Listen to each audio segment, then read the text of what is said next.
নমস্কার বন্ধুরা, সাথী কিচেনের আবারও এক নতুন রেসিপিতে আপনাদের সকলকে স্বাগত জানাই।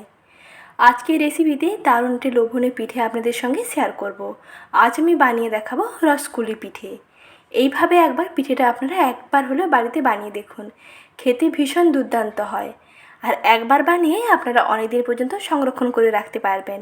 তো কেমনভাবে বানাচ্ছি আসুন সহজ রেসিপিটি দেখে নিন। প্রথমেই দেখুন একটি মিক্সিং বোলের মধ্যে নিয়ে নিচ্ছি কোরানো নারকেল। ফ্রেশ কোরানো নারকেল নিয়ে নিচ্ছি, বেশ খানিকটা কোরানো নারকেল নিয়েছি। যতটা কোরানো নারকেল নেব তার অর্ধেক দিয়ে দিচ্ছি এখানে চিনি।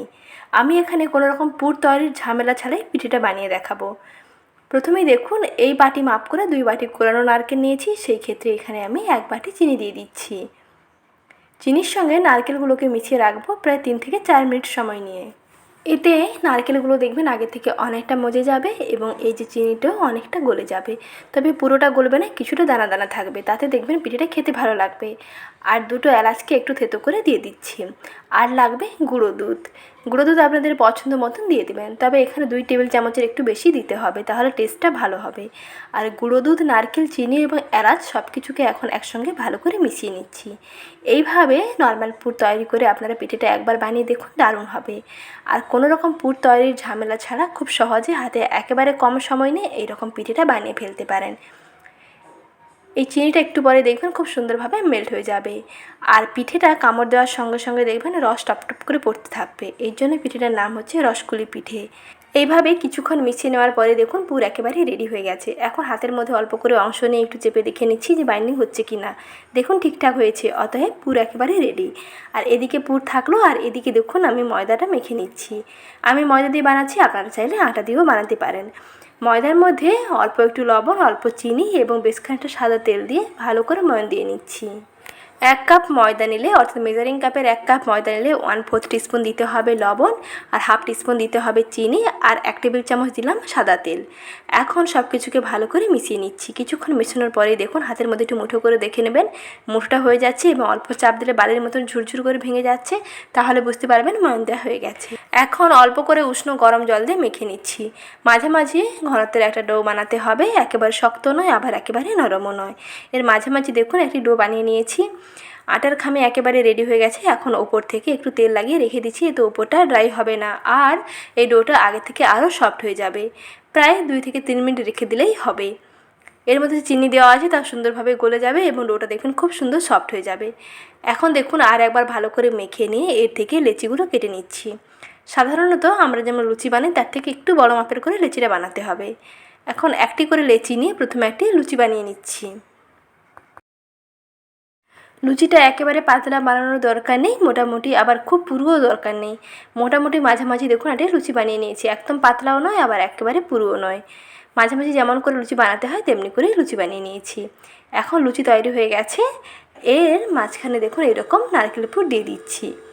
নারকেলের পুর দিয়ে এরকম সাইডগুলোকে আটকে দেব। আর এখানে কোনো রকম জল দেওয়ার দরকার নেই, খুব সহজেই দেখবেন আটকে যাবে। আর যদি অসুবিধে মনে হয় তাহলে কিন্তু সাইডগুলোতে অল্প একটু জল লাগিয়ে দিতে পারেন, তাতে মুখটা খুব সুন্দরভাবে আটকে যাবে আর ভাজার সময় একটু খুলে যাবে না। অনেক সময় ভাজার সময় খুলে যায়, পুর ফেটে বেরিয়ে যায়। যদি সাইডগুলোতে অল্প করে একটু জল লাগিয়ে দেন তাহলে কিন্তু আর একেবারেই খুলবে না, মুখটা দেখবেন খুব সুন্দরভাবে আটকে যাবে।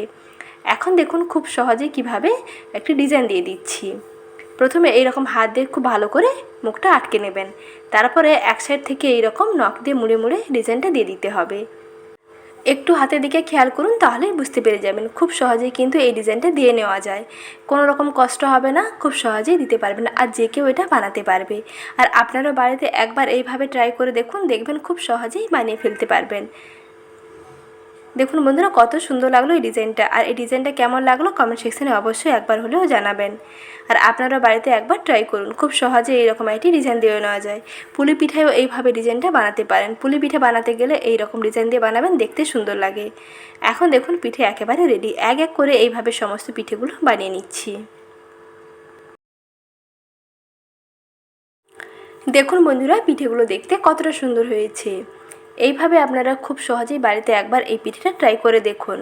আমি ময়দা দিয়ে বানিয়েছি, আপনারা চাইলে এখানে কিন্তু শুকনো চালের গুঁড়ি দিয়েও বানাতে পারেন। আর শীতকালে এই পিঠেটা একবার বানিয়ে অনেকদিন পর্যন্ত সংরক্ষণ করে খেতে পারবেন। এখন পিঠেগুলোকে এক এক করে ভেজে নিচ্ছি। তার জন্য কড়াইতে পরিমাণ মতন তেল ভালো করে গরম করে নিয়ে তেলের মধ্যে পিঠেগুলোকে দিয়ে দিচ্ছি। আর তেলটা মোটামুটি গরম করবেন, খুব বেশি গরম করলে কিন্তু পিঠেগুলো দেওয়ার সঙ্গে সঙ্গে এগুলো লুচির মতন ফুলকো হয়ে যাবে, তাতে কিন্তু ভালো লাগবে না। তার জন্য তেলটা একটু মাঝারি গরম থাকবে, মাঝারি গরম আঁচে রেখে তেলের মধ্যে পিঠেগুলোকে এক এক করে দিয়ে দেবেন। আর এগুলো তেলের উপরে দেওয়ার পরে দেখবেন খুব সুন্দর করে ফুলকো হতে শুরু করবে। একটি সাইড যখন হয়ে যাবে তখন অপর সাইডটাকে এইভাবে উল্টে দেবেন। আর এইভাবে উল্টে পাল্টে ভেজে তুলে নিতে হবে। আর এগুলো একটু ভাজার সময় নিয়ে ভাজবেন, তাতে কি হবে, খুবই খাস্তা হবে। আর দীর্ঘক্ষণ সময় পর্যন্ত এইরকম খাস্তাও মুচমুচে থাকবে যখন একটু সময় নিয়ে ভাজবেন। গ্যাসের আঁচটা একেবারে মাঝারিতে রাখবেন, গ্যাসের আঁচটা একেবারে মাঝারি থেকে কমের মধ্যে রেখে একটুক্ষণ সময় নিয়ে ভেজে নেওয়ার পরে দেখবেন খুব সুন্দরভাবে এরকম কালারটা চেঞ্জ হয়ে যাবে। গায়ের কালারটা যখন এরকম সোনালি হয়ে যাবে তখন তেল থেকে তুলে নেবেন। আর গ্যাসের আঁচ যদি বাড়িয়ে ভাজেন তাহলে কিন্তু এগুলো সঙ্গে সঙ্গে লাল হয়ে গেলেও এগুলো ভাজার পরে কিন্তু নেতিয়ে যাবে। প্রথমে ফুলকো থাকলেও এগুলো কিন্তু একেবারে নেতানো হয়ে যাবে, খেতে ভালো লাগবে না। তার জন্য গ্যাসের আঁচটা কমিয়ে একটুক্ষণ সময় নিয়ে ভাজলে এগুলো দীর্ঘদিন পর্যন্ত একই রকম মুচমুচে কুড়কুড়ে থাকবে আর একেবারে খাস্তা হবে। এখন দেখুন তেল থেকে তুলে একটি প্লেটে সার্ভ করে নিয়েছি। একটি পিঠে ভেঙে দেখিয়ে দিচ্ছি পিঠেগুলো কতটা লোভনীয় হয়েছে। তাহলে বন্ধুরা আর দেরি না করে ঝটপট বানিয়ে ফেলুন এইরকম লোভনীয় রসকুলি পিঠে। আর পিঠে রেসিপি যদি একটু ভালো লেগে থাকে তাহলে ভিডিওটিতে প্লিজ একটি লাইক করে দেবেন।